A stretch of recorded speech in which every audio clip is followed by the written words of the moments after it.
Do you? I assume. Well, do you No. Do you know? Just a moment, please. No. Counsel, for both of you. If an objection is interposed, I need a rule on it before you go to the next question. So please, just be courteous. The objection's sustained. Let's just have the question. Re-asked. Do you know the circumstances of that letter? No. Do you know, were you told that that Dr. White had to prepare that letter in 2 days because Mr. Flanagan was being cited for contempt for discovery? Did you know that? Did you know that? Just a moment, please. All right. Just wait a minute. So, You know, it seems like nobody pays any attention, which is okay, except in here, where it's not okay. Please, the objection is sustained. That last answer is stricken, and the question has no meaning without the answer. Mr. Chernow, thank you. you know that the question was posed because there was an amount of propofol in Michael Jackson's stomach. Right? Objection calls for speculation. I know I don't know that. The objection is overruled. The answer remains. You haven't reviewed the autopsy report in this case? Objection. You've asked me about the circumstances of the Wait, letter. member, Please. Have you reviewed wait a the minute. Can I see counsel for a moment, please?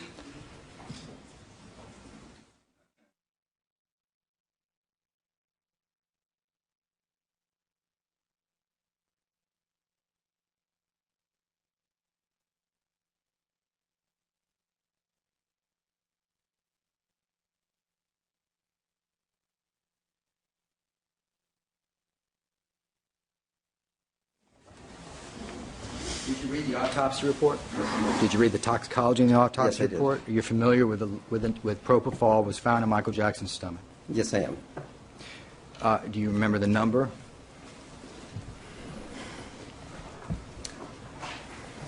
I have it here. And let me give it to you precisely.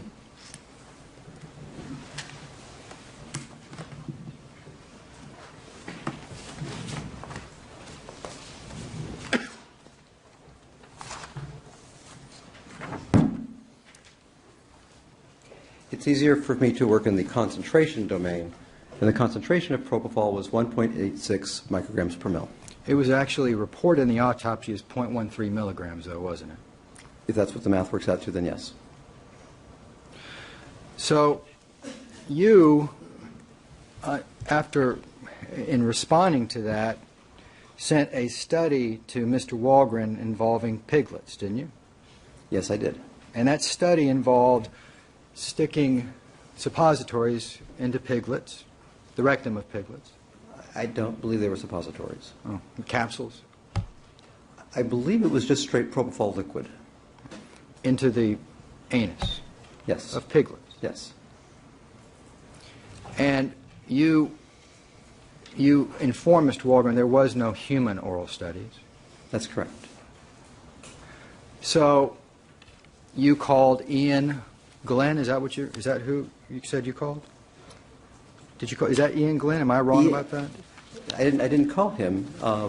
I contacted Dr. Glenn by email this summer on the recommendation of Dr. White.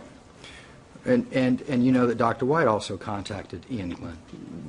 Dr. White's the one who suggested I contact him. Ian Glenn is you called the father of propofol. He's a chemist. He developed propofol. He's a chemist, and he developed propofol, yes. He's not an anesthesiologist, he's a chemist. That's correct. And in response to this, you then performed, I believe your testimony was, you commissioned or you worked with Pablo Sepulveda in doing an oral consumption test with humans and propofol, right? Correct. Prosecutor didn't ask you to do that, did he? No. Nobody asked you to do that, No. right?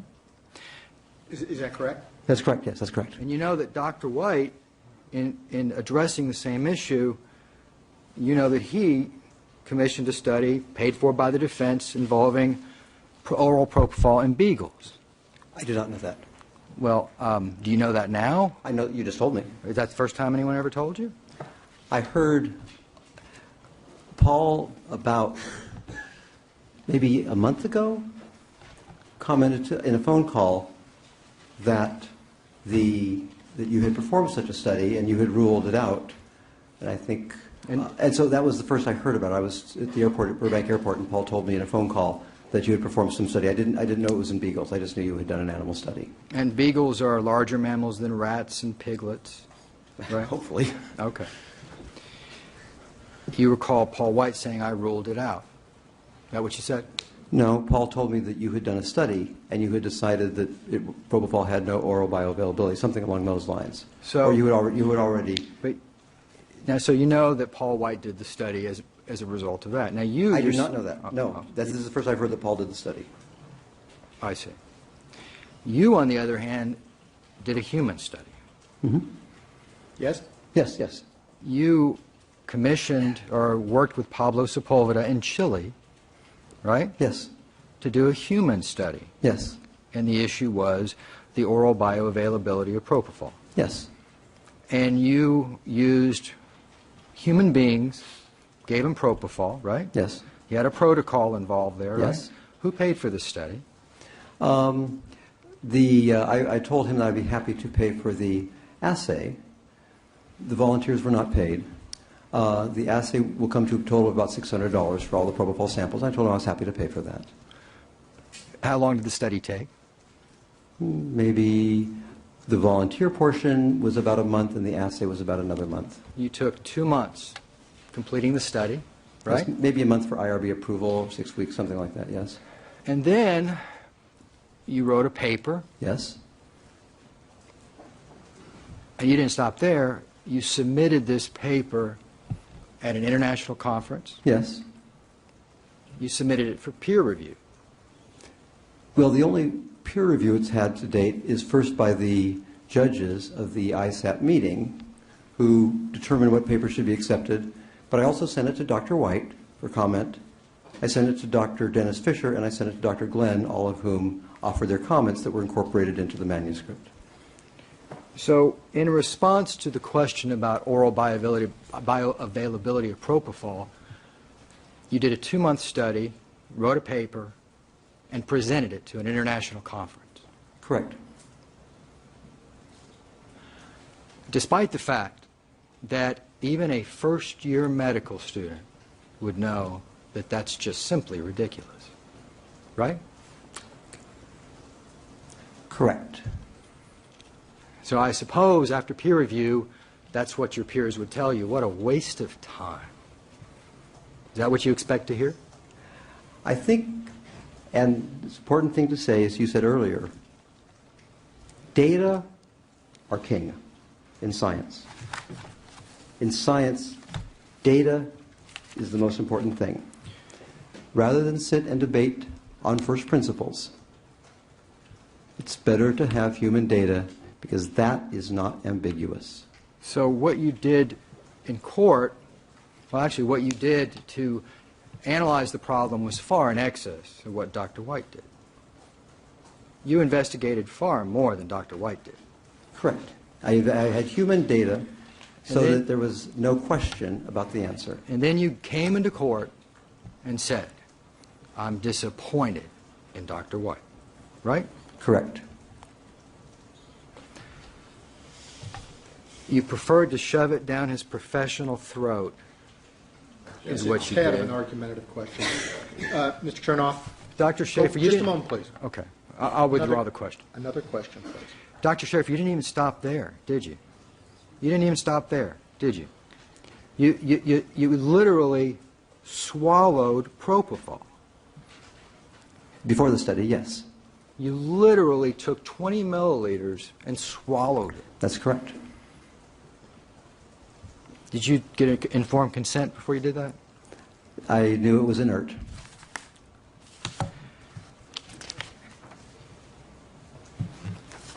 And so before you even testified, you knew that Dr. White was not going to say that Michael Jackson swallowed propofol. You knew that before you ever testified.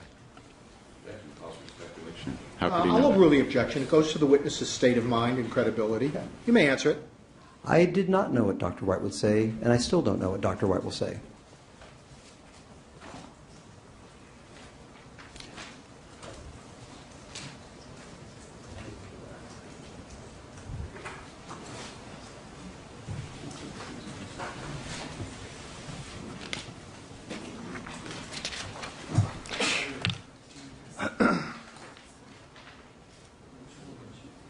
This is fine. Let me show you. I want to talk about some of your simulations. Okay. Mm-hmm.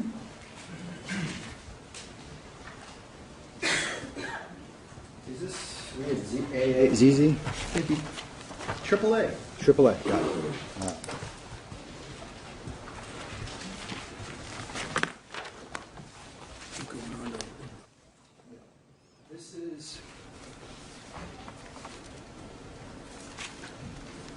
This is your simulation. Correct. It's marked as Defense AAA. And we saw this in your testimony yesterday, right? Correct. Now, my understand, correct me if I'm wrong, you've only done one simulation with regard to lorazepam. Is that right? Correct. And this is it. Correct. Can you tell us what this shows? What it shows, keep in mind, I have no dose information because there are no medical records. And what it shows is that repeated boluses of lorazepam over time can produce the concentration that was measured on autopsy. You knew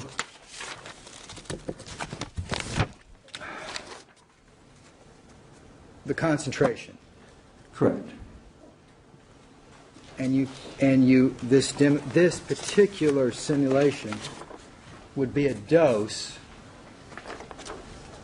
that would reach concentration, femoral blood concentration at a particular time, right? Correct.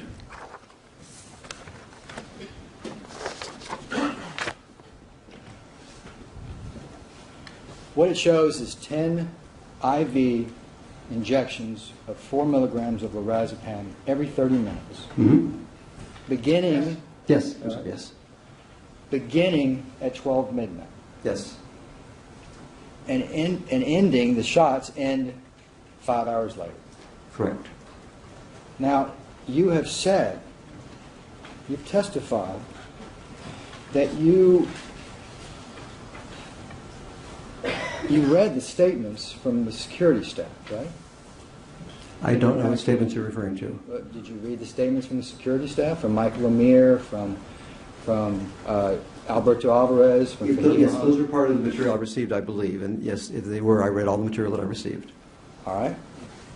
And you have, in this simulation, Yes. you have the first shot occurring how many hours past midnight? First shot occurs at midnight. At midnight. Yes. Yes. 4 milligram shot at midnight. Yes. And you know from reading the statements that at midnight Michael Jackson hadn't even left rehearsal.